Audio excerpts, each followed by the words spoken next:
Assalamualaikum warahmatullahi wabarakatuh. Sebelumnya perkenalkan nama saya Deca Irani dan terakhir 082. Di sini saya akan mempresentasikan tentang hasil praktikum mata kuliah survei konsumsi pangan dengan judul analisis asupan zat gizi menggunakan metode dietary history. Pertama-tama, status gizi seseorang mencerminkan keseimbangan antara asupan dan kebutuhan zat gizi tubuh. Karena itu, pemantauan konsumsi pangan sangat penting untuk menilai kecukupan gizi dan pola makan yang seimbang. Salah satu metode yang sering digunakan adalah dietary history, yaitu metode dengan menilai jenis, porsi, dan frekuensi konsumsi makan seseorang. Tujuan dari metode ini sendiri adalah untuk memberikan gambaran tentang kebiasaan makan serta kecukupan zat gizi makro dan mikro. Selanjutnya yaitu ada hasil dietary history kelompok selama 1 bulan terakhir, di mana berdasarkan hasil dietary history dari 17 responden usia 20-21 tahun ini, rata-rata asupan energi sebesar 1.377 kilokalori per hari itu masih di bawah kebutuhan ideal, yaitu kurang lebih 2.250 kilokalori per hari, sehingga masih tergolong defisit energi. Lalu untuk asupan protein sebesar 55,6 gram dan lemak sebesar 49,4 gram sudah mendekati kisaran normal, namun karbohidrat yang sebesar 178,4 gram itu masih rendah, di mana hal ini menunjukkan pola makan yang lebih bergantung pada lemak. Selain itu, asupan mikronutrien seperti natrium, zat besi, vitamin C, dan kalsium itu juga belum memenuhi angka kecukupan gizi. Selanjutnya yaitu ada analisis asupan zat gizi mikrokelompok, di mana untuk energi berdasarkan WNPG yaitu masih tergolong defisit berat. Lalu untuk AMDR yang untuk zat gizi protein, lemak, dan karbohidrat itu masih tergolong kurang.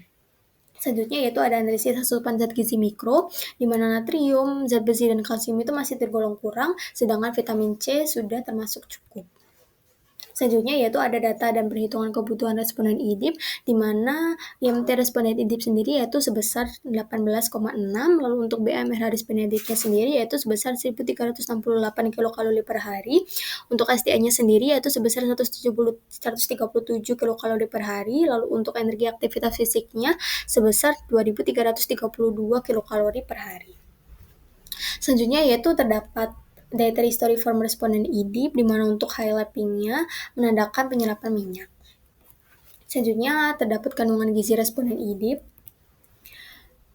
Lalu untuk selanjutnya terdapat kecukupan asupan IDIP, di mana dapat disimpulkan bahwa asupan energi sebesar 64,54% dari kebutuhan itu masih tergolong defisit berat menurut WNPG. Lalu untuk protein dan karbohidrat itu masih kurang, sedangkan lemak itu cukup sesuai kisaran AMDR. Lalu variasi kecukupan makro dipengaruhi oleh konsumsi makanan olahan berminyak responden IDIP. Lalu yang terakhir, seluruh mikronutrien, natrium, zat besi, vitamin C, dan kalsium itu masih rendah karena responden IDIP sendiri itu jarang mengonsumsi buah, sayur, dan sumber mineral. Lalu untuk perbandingan asupan zat gizi kelompok dengan responden IDIP itu dapat disimpulkan bahwa pola konsumsi responden IDIP itu sedikit lebih baik dari kelompok, terutama pada energi dan kalsium, meski keduanya itu masih defisit berat. Lalu zat gizi dan makro dan mikro itu masih kurang, khususnya protein, zat besi, dan vitamin C, sedangkan lemak itu sudah cukup. Bisa dilihat dari tabelnya sendiri, untuk energinya itu lebih tinggi, proteinnya itu lebih rendah, lalu lemaknya itu lebih tinggi, karbohidratnya itu lebih tinggi, natriumnya lebih rendah, zat besinya lebih rendah, vitamin C-nya lebih rendah, sedangkan kalsiumnya itu lebih tinggi. Untuk kesimpulannya sendiri bahwa konsumsi IDIP itu sedikit lebih baik dari kelompok, di mana energi hariannya respondennya itu lebih tinggi, namun keduanya itu masih tergolong defisit berat. Untuk proteinnya sendiri itu masih kurang dan lebih rendah dibandingkan dengan kelompok. Lemak itu untuk responden IDIP-nya sendiri masih cukup dan sedikit lebih tinggi, kemungkinan karena konsumsi makanan yang penuh dengan gorengan. Untuk karbohidratnya sendiri itu responden IDIP masih kurang baik pada responden maupun kelompok.